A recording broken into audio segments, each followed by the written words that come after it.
Today we celebrate the first glorious anniversary of the Information Purification Directives. We have created, for the first time in all history, a garden of pure ideology, where each worker may bloom, secure from the pests of being contradictory thoughts.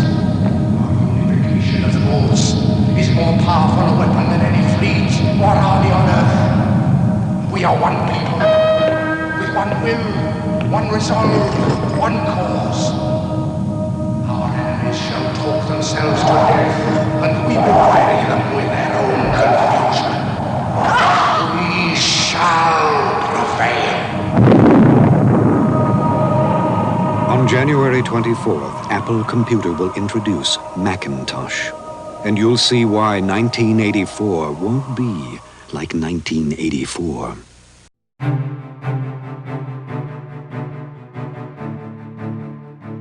Apple is Steve Jobs, for sure. I mean, he is the one who defines the company. He founded it, but I mean, look at its recent history. He has his personality stamped all over it. I used to say about Steve that he was the best person possible to work for and also the worst, because he's a man of extremes. Steve's extremely passionate, he's incredibly sharp, he's more than anything else incredibly quick. He's got the quickest mind of anyone I've ever talked to. I cannot explain how Steve comes up with these things, because he has a different operating system. And so mere mortals cannot understand him. So that's why when people try to understand him and, you know, his quirks and all that, they get very frustrated, because you can't. It would be like telling a fish how to understand how a bird feels flying. It cannot be. The fish is stuck in the water, the bird is soaring. It's a different operating system. That's what it is. I don't think you could change the DNA of Apple if you tried. So Apple's DNA is in building cool stuff. It's an engineering company. They can say they're marketing and all that, but you know, a marketing-driven company is a company that theoretically listens to the market and deliver what the market says it wants. You could say many things about Apple, but that ain't one of them, okay? They don't listen to anybody. Apple's idea of market research is, you know, Steve's right hemisphere is connected to his left hemisphere. That's the focus group. Immediately when Jobs came back, first thing he did was the iMac. He set the personality, he set the tone of the computer. He's like, here, we're going to break boundaries, we're going to take it to the next level, the next edge. You could make the case that Apple III wasn't his, and Newton wasn't his, and Lisa wasn't his. So the only time it flubbed or stubbed its toe was when Steve wasn't behind it. You can trace the greatness of Apple pretty closely back to the greatness of Steve. Some of the flaws of Apple as well. I can't build a case that it's going to be easy to find another Steve Jobs. It may not be that you want another Steve Jobs, because there can be no other Steve Jobs. You know, the core of Apple is to change the world, and that has not changed. I don't think it can. I don't think it could change if you tried to change it. It's artistic values. Apple wants to do the greatest thing possible. They don't compare themselves to someone else. Who cares about other people can do great things too? That's great. It's more like you know, being transcendently brilliant. No matter how well you've done it, how can you make it better? If you stand back and you look at the Macintosh line, everything they implement into their computers has personality. It's like the difference between owning a Ferrari versus owning, you know, just a Ford Taurus. You know, it's sleeker style, design, it's fun to drive, you know, versus one that you just use to get to work. When you grow up, you tend to get told that the world is the way it is, and your life is just to live your life inside the world, try not to bash into the walls too much, try to have a nice family life, have fun, save a little money. But life, that's a very limited life. Life can be much broader once you discover one simple fact, and that is everything around you that you call life was made up by people that were no smarter than you. And you can change it, you can influence it, you can build your own things that other people can use. That's maybe the most important thing. is to shake off this erroneous notion that life is there and you're just going to live in it, versus embrace it, change it, improve it, make your mark upon it. I think that's very important. And however you learn that, once you learn it, you'll want to change life and make it better, because it's kind of messed up in a lot of ways. Once you learn that, you'll never be the same again.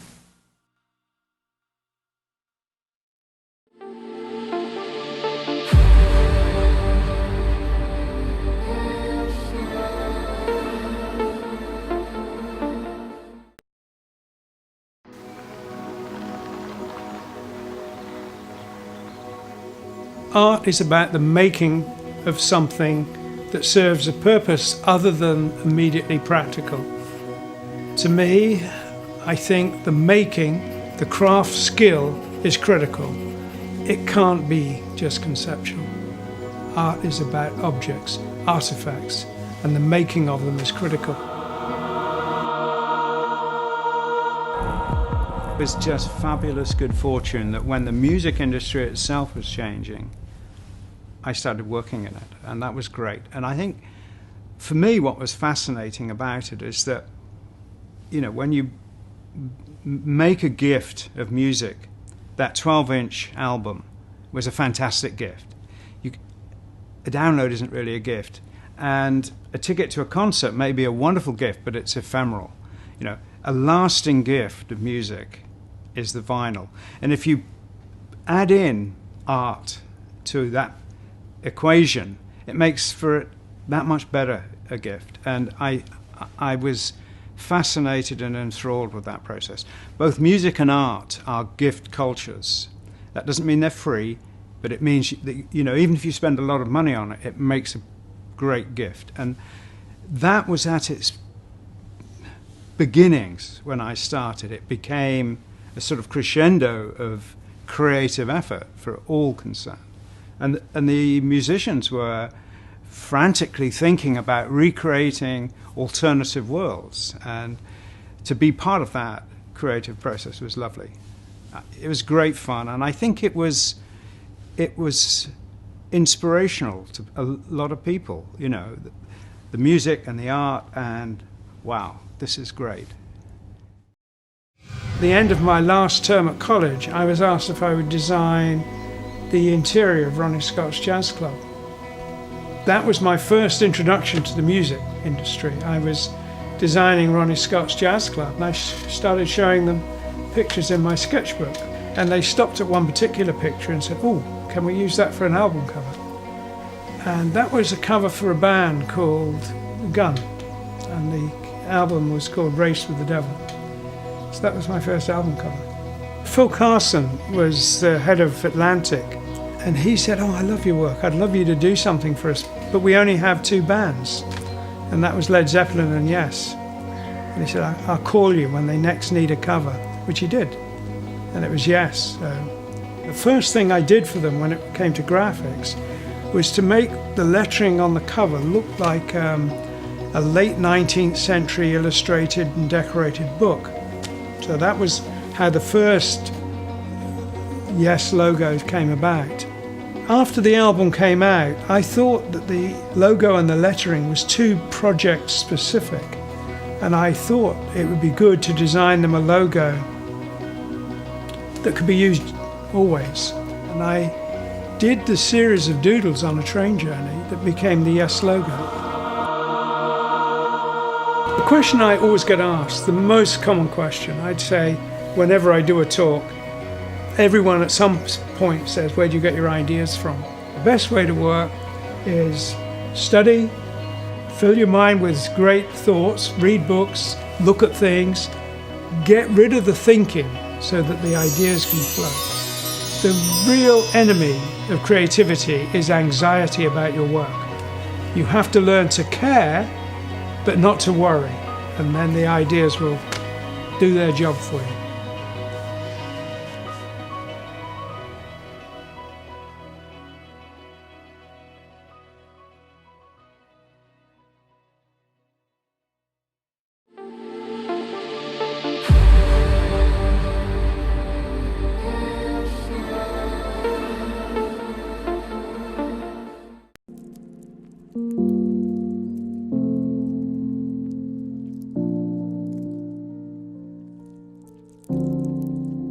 animator is an artist who makes the drawings move. He's a combination of many things.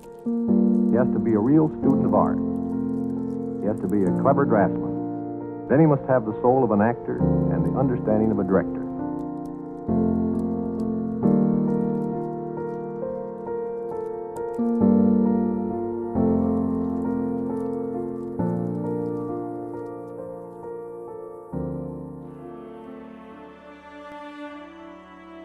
Well, you know, Disneyland was predicted to be Walt's folly. A lot of people, including his brother Roy, thought that he'd flipped out. I think everyone thought he was crazy, like they did when he said he wanted to do a feature-length cartoon. He sent a number of people back to the amusement convention in Chicago. And they all said it won't work. Tell Walt he's nuts. You're wasting money on stuff that doesn't generate revenue. How is he going to sell commercial space to people if there's only one place to go in and out? And the idea of fancy landscaping is ridiculous. Well, he's going to put in all these flowers and people are going to trample them. So they were very critical of the whole concept of a storytelling park. The people that Walt had sent came back and told him about it. He said, great. If they had liked it, I would have been worried.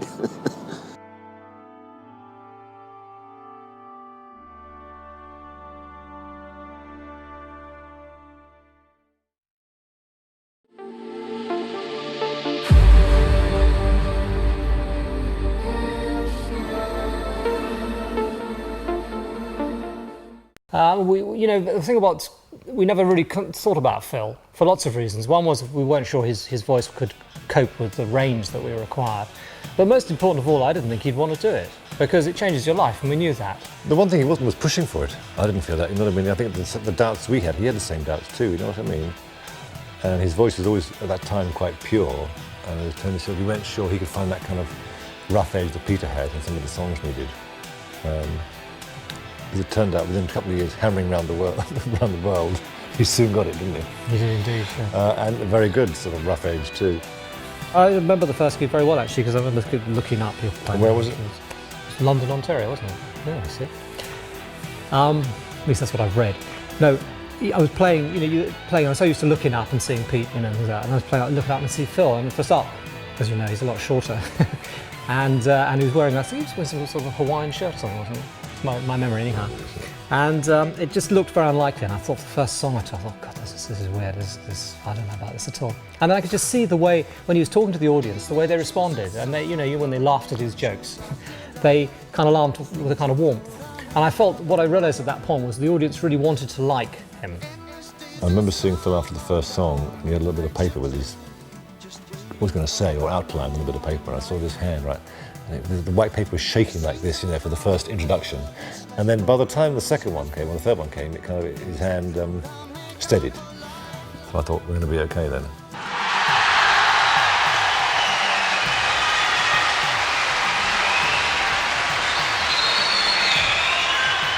The drummer who became the front man and racked up 7 Grammys, star on the Hollywood Walk of Fame, even an Oscar along the way. Do you know, Phil Collins is just one of 3 recording artists, alongside Paul McCartney and Michael Jackson, who've sold more than 100 million albums as both a solo artist and as part of a band.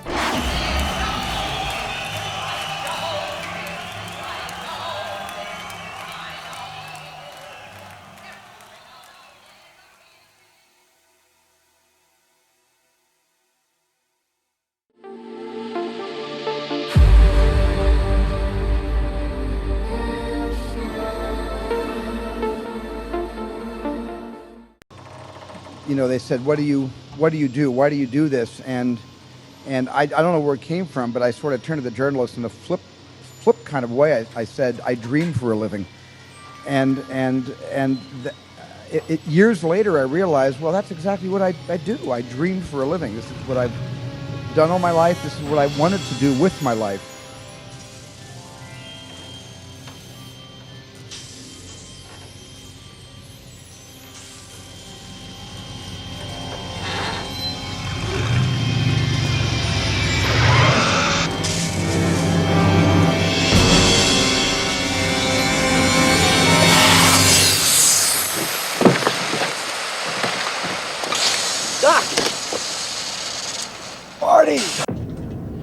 Japanese submarine slammed 2 torpedoes into our side, Chief.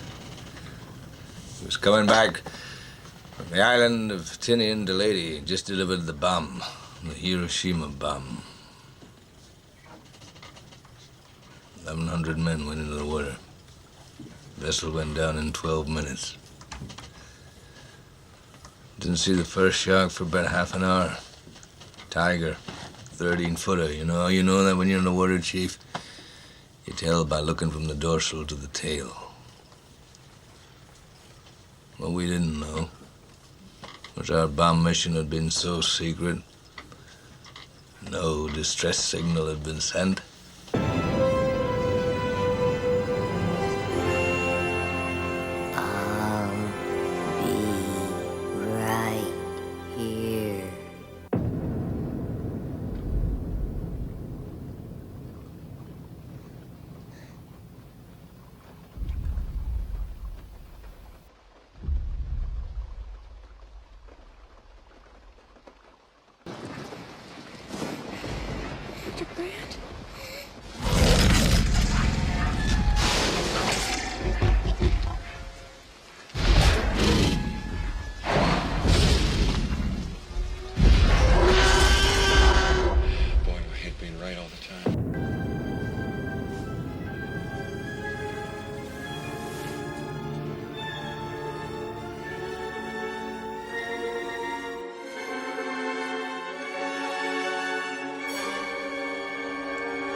Oscar, there are 1,100 people who are alive because of you. Look at them.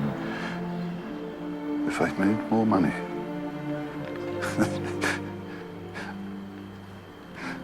I threw away so much money. You have no idea. If I just... There will be generations because of what you did. I didn't do enough. You did so much. Steven Spielberg is recognized worldwide as probably the greatest filmmaker in our contemporary history.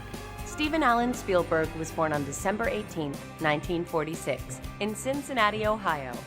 As a young filmmaker, Spielberg made his first feature entitled Firelight when he was still in high school. He attended CSU Long Beach after failing several times to get into film school. But Spielberg dropped out of college after his short film Amblin got him signed as a TV director for Universal. I'm a school teacher.